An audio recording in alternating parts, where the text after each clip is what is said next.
Bismillahirrahmanirrahim. Assalamualaikum warahmatullahi taala wabarakatuh. Saya Dr. Muhammad Isama dari Saadah Center, Fakulti Kepimpinan dan Pengurusan. Alhamdulillah hari ini insya-Allah kita akan sembang berbincang secara santai, kita akan berkongsi secara santai satu tajuk yang dekat dengan kita sebagai warga Muslim dan juga sebagai umat Islam secara amnya. Jadi insya-Allah saya akan membawakan tajuk tu memahami psikologi warga Muslim di ambang Ramadan dan Syawal di musim penularan wabak COVID-19. Alhamdulillah, syukur pada Allah, dah hampir sebulan Perintah Kawalan Pergerakan yang dikuasakan oleh kerajaan, oleh Perdana Menteri kita dan saya percaya sebagai seorang individu, seorang manusia dalam tempoh yang sebulan ini kita memasuki fasa PKP yang ketiga. Pelbagai kesan psikologi, pelbagai kesan secara fizikal yang banyak memberi impak kepada kehidupan kita seharian. Jadi insya-Allah bagi pembincangan tajuk ini saya ada beberapa soalan yang saya telah gariskan untuk kita bincangkan. Yang pertama dari segi bagaimana psikologi bekerja kaki tangan universiti di USIM, sama ada kaki tangan akademik, kaki tangan pentadbiran. Jadi it's time selepas hampir sebulan ni untuk kita refleksi balik jadual rutin kita. Berapa jam sebenarnya yang kita dapat spend masa dengan berkualiti menguruskan hal ehwal rumah tangga. Dan berapa jam pula kita dapat menguruskan kerja kita, sama ada kita menguruskan dari segi keperluan untuk panggilan mesyuarat ataupun menyediakan kalau pensyarah seperti contohnya menyediakan kertas-kertas kerja ataupun proposal dan sebagainya, ataupun mengikuti kursus-kursus online. Jadi apa yang mungkin kita terfikir, apa yang mungkin kita dapat, apa output kita pada hari tersebut. Sebagai contoh hari ini hari Senin, saya sebagai contoh sebagai bapa, ketua keluarga dan juga kaki tangan yang masih dibayar oleh majikan. Jadi apa output yang saya boleh jangkakan hari ini boleh dapat, dan dalam masa yang sama tuntutan untuk menguruskan keluarga di mana anak-anak masih lagi perlu disediakan sarapan dan juga makanan secukupnya pada waktu yang dah ditentukan, daripada sarapannya, makan tengah harinya, makan malamnya. Jadi ini satu cabaran. Jadi perbincangan pasangan, saya rasa ini perkara masa yang sesuai untuk berbincang bagaimana antara suami dan isteri dapat menguruskan rumah tangga dengan baik. Terutamanya bagi pada mereka yang pada suami dan isterinya yang dua-duanya bekerja, dual career, yang mana mereka kedua-duanya ini bekerja, dan dalam situasi ini perlu ada situasi win-win, situasi menang-menang, di mana jika suami buat kerja pejabat dan si isteri juga ada keperluan beliau juga untuk menguruskan hal pejabat yang seperti mana suami yang menguruskan hal pejabat tersebut. Dan of course dalam hal ini kita melihat dari segi keperluan anak-anak kita dan bagaimana melihat keperluan anak-anak dari segi tugasan yang diberikan oleh guru-guru kelas dari sekolah. Anak-anak ini perlu dibantu dengan tugasan harian ataupun kerja harian yang perlu diselesaikan yang diberikan oleh guru melalui grup WhatsApp. Jadi ini sebenarnya memberi lebih banyak, kita katakan sebagai perlu mengurus masa dan juga fokus kita dengan lebih berkesan. Dan yang kedua, bagaimana pula psikologi pelajar USIM. Ini sama ada pada mereka yang berada di kampus ataupun pada mereka juga yang dah selamat pulang ke kampung sebelum tempoh PKP. Jadi mungkin pada pelajar yang berada di kampung pada awal-awal tempoh PKP, jadi arahan masing-masing mungkin agak kurang jelas. Dia telah pulang ke kampung walaupun kerajaan tidak membenarkan adanya pergerakan secara masif. Jadi pelajar yang di kampung ini, cabaran utama mereka jika bila pensyarah-pensyarah ingin mengadakan online kelas ataupun kelas secara dalam talian, kerana ada sebahagian mereka memang datang daripada keluarga dan tempat yang tidak mempunyai akses internet yang baik. Jadi ini memberi sedikit sebanyaklah kekangan kepada pensyarah dan juga sebenarnya pada pelajar sebab pelajar basically kalau kata dia dah memang di rumah tak ada internet. Jadi memang pelajar sepatutnya kena keluar tempat dekat pekan yang terdekat ataupun sebagainya. Tapi dengan sebab PKP ini, perkara-perkara tersebut tak dapat dilaksanakan. Namun dari segi satu aspek yang lain, dari segi kesejahteraan diri, mereka ini mereka mendapat sumber sokongan yang terkuat dalam kesejahteraan diri mereka ini daripada keluarga mereka. Kerana saya percaya pelajar-pelajar, saya dulu pun pernah jadi pelajar, bila balik ke kampung atau balik ke rumah ini adalah satu perkara yang memberi kelegaan lah, jadi kelegaan, relief kat situ. Dapat menjumpa mak ayah, dapat spend time dengan mereka, ataupun dengan adik-beradik yang lain. Jadi masih lagi ada beberapa segelintir pelajar yang masih lagi berada di kampus. Dan saya percaya pengurusan JKPU USIM pun aware yang bahawa kita masih ada lagi beberapa pelajar yang masih lagi berada di kampus dan menunggu apa arahan seterusnya daripada kerajaan berkenaan dengan PKP ini. Jadi mungkin dalam tempoh 4 minggu ini, yang pertama, alhamdulillah, saya percaya mereka menghadapi situasi perintah pergerakan kawalan ini dengan baik. Cuma cabaran yang lebih besar mendatang ini adalah bagaimana mereka menghadapi cabaran Ramadan, dan terutamanya lagi juga cabaran semasa di bulan Syawal yang akan menjelang tak lama lagi. Isu pelajar yang berada di kampus ini, antara isu yang dijangkakan akan mereka hadapi ialah antaranya ialah dari segi aspek social isolation, jadi isolasi sosial dari segi mana mereka terasing dengan keluarga. Walaupun kita ada connection, tetapi direct contact dengan ahli keluarga tu memberikan feeling ataupun connection yang berbeza, feeling tu. Yang keduanya dari isu menghadapi emptiness. Jadi rasa kosong, tidak ada siapa, walaupun ada kawan-kawan, tetapi rasa kekosongan dalam jiwa tu mereka hadapi dalam tempoh yang berlaku. Yang ketiganya, bila berlakunya kekosongan, emptiness ini, maka dia boleh juga mengakibatkan kepada isu kebosanan yang berpanjangan.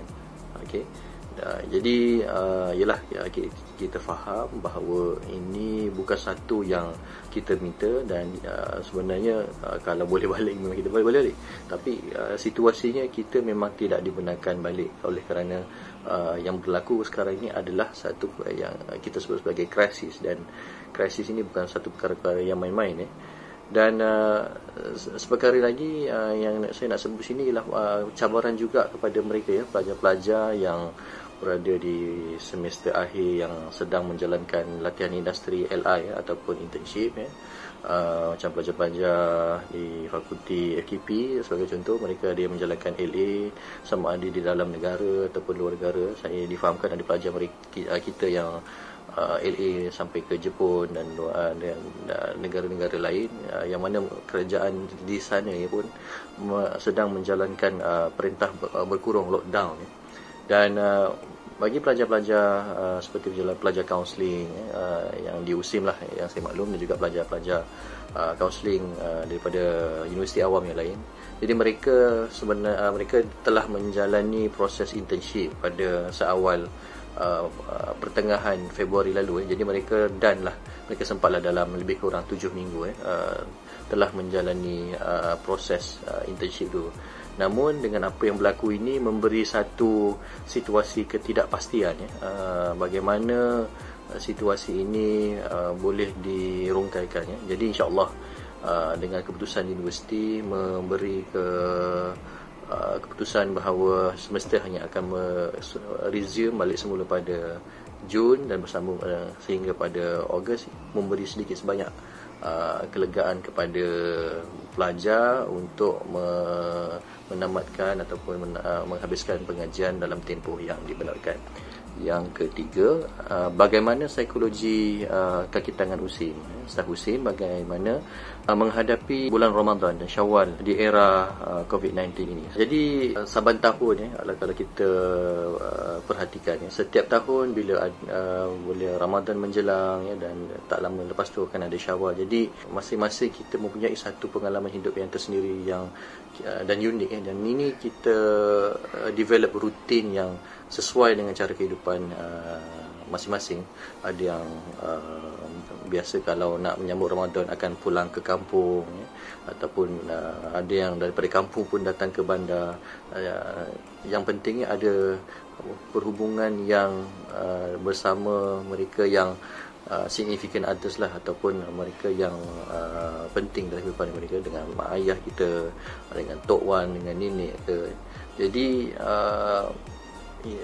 ini antara perkara yang rutin yang selalu kita buat saban tahun ketika menjelangnya Ramadan, ketika menjelangnya bulan Syawal. Cuma apa yang berlaku di dalam tempoh krisis yang seperti ini, jadi maka ini akan menyebabkan rutin yang kita biasa laksanakan ini, rutin yang biasa kita suka buat, kita tak dapat buat seperti biasa. Okey.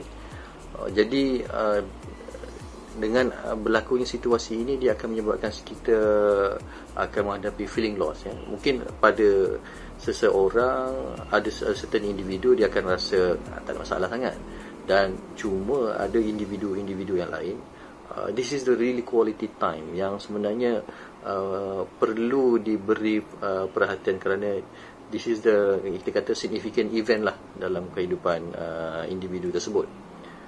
Cuma kita perlu faham di sini bahawa apa yang kita hadapi bulan ini, saat ini, kita berada di dalam satu tempoh krisis. Apa itu kita faham tentang krisis? Krisis ialah di mana satu situasi di mana masalah yang dihadapi itu kita tak dapat selesaikan, okey, dan bila tak dapat diselesaikan dan dia menjadi melebihi daripada kapasiti untuk kita uruskan, jadi dia menjadi krisis. So mungkin dalam konteks ini kita kata ada individu yang dah ada pun krisis sebelum ni, tetapi apa yang berlaku pada tahun ini, krisis yang kita hadapi adalah krisis yang bersifat global. Semua orang hadapi ini bersama, sama ada kita orang kaya ke, orang miskin ke, kita ada kampung ke, kita tak ada kampung ke. Situasi ini berlaku pada semua orang dan semua orang terkesan. Dan ini yang perlu masing-masing kita faham, bahawa apa yang berlaku ini sebenarnya adalah kita harapkan, dan saya mengharapkan adalah perkara yang berlaku secara sementara sahaja. InsyaAllah along the time kita akan dapat menghadapinya. Okay, sebab apa yang berlaku dalam teori of change pun, okay, jadi sama ada perubahan itu dia berlaku secara alami, secara fitrah, ataupun perkara perubahan itu datangnya daripada keazaman individu tersebut. Jadi terpulang sama ada perubahan itu datang daripada luar ataupun perubahan itu datang daripada dalam. Jadi konteks yang mesejnya di sini adalah kita perlu beradaptasi dengan situasi krisis agar kita tidak berkonflik krisis itu dengan kemahuan diri yang mungkin kita tak dapat laksanakan seperti biasa. Dan akhir sekali soalannya, bagaimana kita sebagai warga USIM dapat memberikan sokonganlah kepada kaki tangan staf dan juga kepada pelajar-pelajar yang memerlukan sokongan ketika musim wabak COVID-19 ini melanda. Alright, jadi banyak perkara lah yang boleh kita sentuh, dan saya percaya berilah apa yang kita ada. Kalau kita kata ada kemahiran dalam memberikan memberi nasihat. Saya rasa itu dah cukup bagus. Dan jika kita boleh memberikan sokongan, keperluan asas, keperluan asas mereka sekiranya mereka perlukan bantuan, perlukan makanan harian dan perkara-perkara yang lain. Dan saya rasa itu ada satu perkara yang hikmah yang sebenarnya Allah nak menunjukkan rahmat ada di sebalik COVID-19 ini, yang mungkin kita perlu kita syukuri. Dan saya percaya di sinilah sebenarnya peluang untuk pada saya, pada rakan-rakan, pada semua rakan pentadbir dan juga ahli akademik, untuk kita dapat berinteraksi dan memahami, berhubung dengan cara yang baiklah, sama ada mereka ada pelajar tempatan atau pelajar luar negara. Dan saya percaya masing-masing mereka ada, they have their own struggle yang never been heard, yang kita rasa biasa je, tapi pada mereka ini adalah satu yang perkara yang situasi yang memberi kesan mendalam pada kesan psikologi mereka. Dan pada saya, antara yang mungkin boleh kita gunakan atau memainkan ialah berusaha untuk jadi pendengar yang baik. Walaupun sebenarnya mendengar yang baik ini bukanlah satu pekerjaan, bukan satu tugas yang mudah, sebab pendengar yang baik maksudnya kita mendengar secara reflektif, kita menjadi cermin kepada apa yang mereka cuba sampaikan, dan kita tak ada come out dengan satu kita jump kepada satu judgement lah, dia cakap macam ni sebab kita tak ada kita buat satu judgement, penilaian lah kenapa satu-satu tindakan atau satu-satu kenyataan tu dibuat. Jadi itulah yang antara perkara yang boleh kita kongsikan, dan insya-Allah semoga dengan apa yang berlaku, penularan wabak COVID-19 ini memberikan kepada kita peluang untuk kita lebih banyakkan amalan dan berdoa agar wabak COVID-19 ini dapat kita harungi dengan baik, dan kita dapat mengharungi kehidupan kita dengan cemerlang. Semoga apa yang kita lakukan ini mendapat keberkatan, sebab kita nakkan satu saja, iaitu husnul khotimah, dan insya-Allah kita mendapat keridaan dan keberkatan daripada Allah Subhanahu Wa Taala. Saya rasa itu saja yang dapat saya kongsikan. Maaf atas segala kekurangan segi konten penceritaan, dan juga mungkin dari segi perkara yang disampaikan ini tak memberi manfaat sebaiknya, selayaknya. Yang baik itu datang daripada kelemahan itu datang daripada diri saya, yang baik itu datang daripada kuasa Allah Subhanahu Wa Taala. Saya akhiri dengan wabillahi taufik wal hidayah. Assalamualaikum warahmatullahi taala wabarakatuh.